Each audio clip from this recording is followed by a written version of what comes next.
Which one have you not got shots of? We've shot this one. We've shot. Have you done the James Cameron? This one? Or This one. So okay, I want to walk through some of these shots with you. That looks good. That looks good. Those. The dial needs to be more centered. Did Ty show you these? Here. The ones of Victor? Yes. Like that angle? Yes, exactly like that. Because if it doesn't show enough of the dial, like those two pictures right there, those two, what I think we're gonna do on the sales page, because they'll show the whole dial and then do a swipe, on that one he did a swipe feature. That picture is like my favorite one I've seen recently, and then he does a swipe to that. Okay. Those two right there, because so it shows angle and then straight on. But the dial, the dials need to be as straight as possible. Almost like if it's angled, it still needs to be down like that. So when you look at it, if it's tilted up and there's a glare on the lens, it takes away from the depth of the dial, and it takes away from like the real like.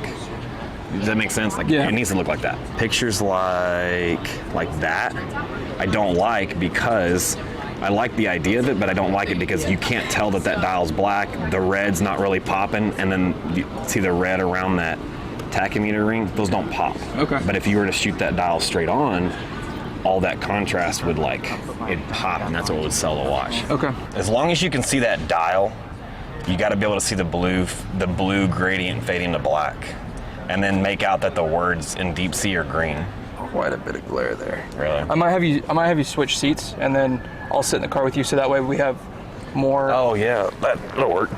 That's cool. If there's a way, that's actually a really cool picture. If there's just a way you can somehow bring out the blue in that dial. Yeah, I can definitely turn up the saturation on that. That's the main thing, is whenever you're shooting watches, the dial is what sells everyone.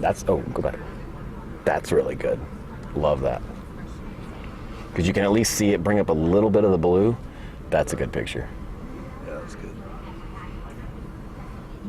Put a black glove on, hold 4 watches like that. Mm-hmm. But what's cool is I like having all the watches in the background blurred out, because it shows this is inventory, this is what's going on. We can either do the hand, or let's get the 2 watch stands and put them together. That may be more of a professional look, because you can put 2 watches and 2 watches and just put them, it'd look like that. So 1, 2, 3, 4, and then you have a single watch, and it's just consistently every single time. He wants to shoot Victor in that one. Cool. That's badass. Yeah. And Finally. So, whenever. You can even see the descriptions that are written on the site. I want you to give me all these as you tag them, so I can mark them in the spreadsheet. I didn't think about this, but when we do wrist shots, we're gonna have to be really careful with that. So the original plan is, the workflow should be, we get a new watch in, Trent enters all the details, you take product shots of it, then we move into wrist shots and lifestyle shots. Okay. It gets tagged and put away. Okay, cool.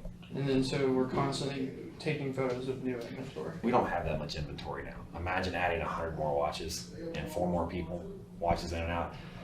When something comes in, before it hits, there's one, we'll just say Trent's our inventory guy. Mm-hmm. Before it leaves Trent's hands, it needs to be in here and tagged before anybody else touches it. That way, right here, this lets us know this watch has been accounted for. Mm-hmm. We just need to hide them. If we're gonna do wrist shots. My only thought was when we do the product shots, because we're gonna be taking. Okay. That's why I put it in that order. Was it comes in, it gets entered, product shot, then gets tagged. You can print as many of these out as you want, right? Yeah. Should we keep it out of the display case until it's been shot for? That's what my thought was. Let's say it comes in at 2:00. Okay.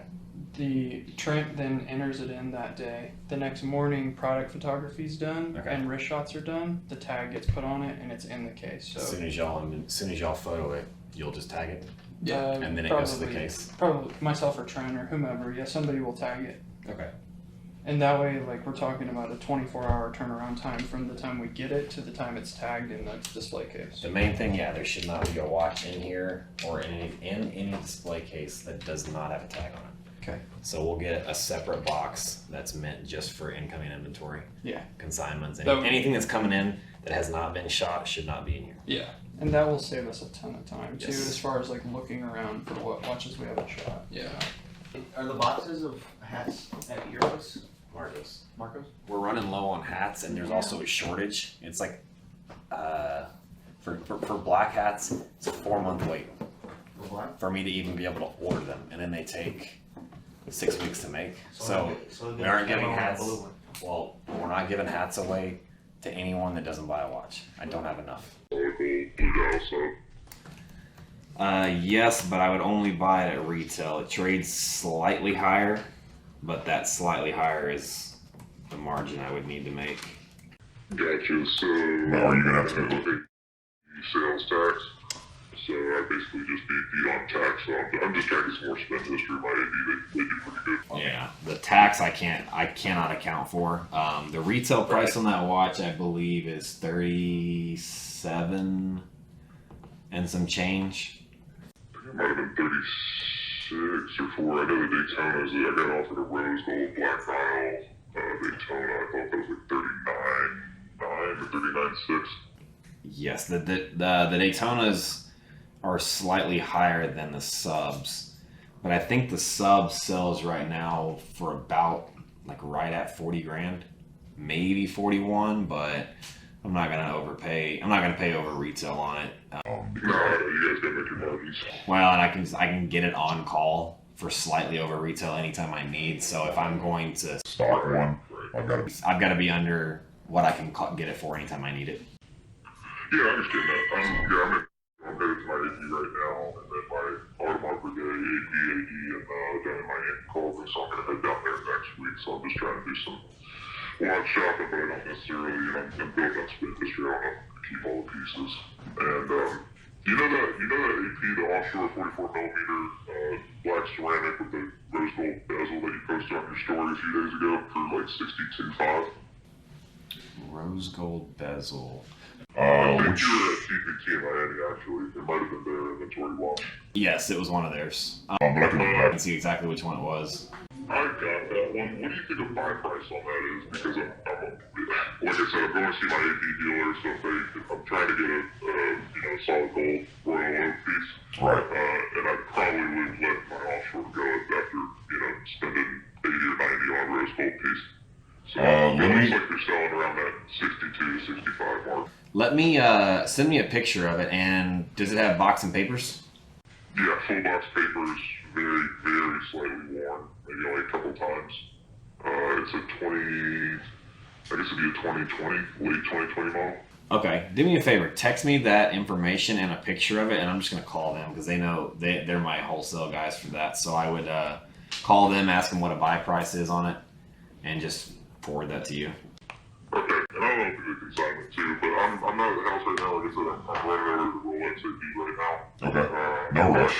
I can do that later, and I'm actually going to be out in Dallas the first week in October. I'd love to swing by and see some of y'all's inventory. I'll always got more shit, so. Yeah, man, definitely. Everything they offer you, just text me pictures of it. Or text me, that's what all my clients do. If they offer you something, you immediately text me. I'll tell you yes or no.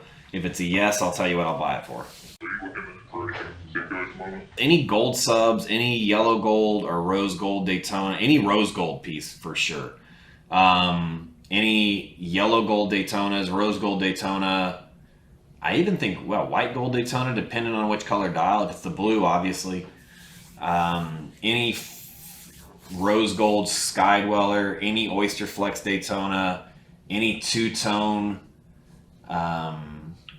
actually any date just with the, any 41 millimeter date just on a Jubilee bracelet, those are good. Wimbledon's the absolute best. Yeah, rose gold, yellow gold, those are going really well right now. All right, man. Well, I appreciate your time. Yes, sir. And we'll be in touch. All right, thanks, dude.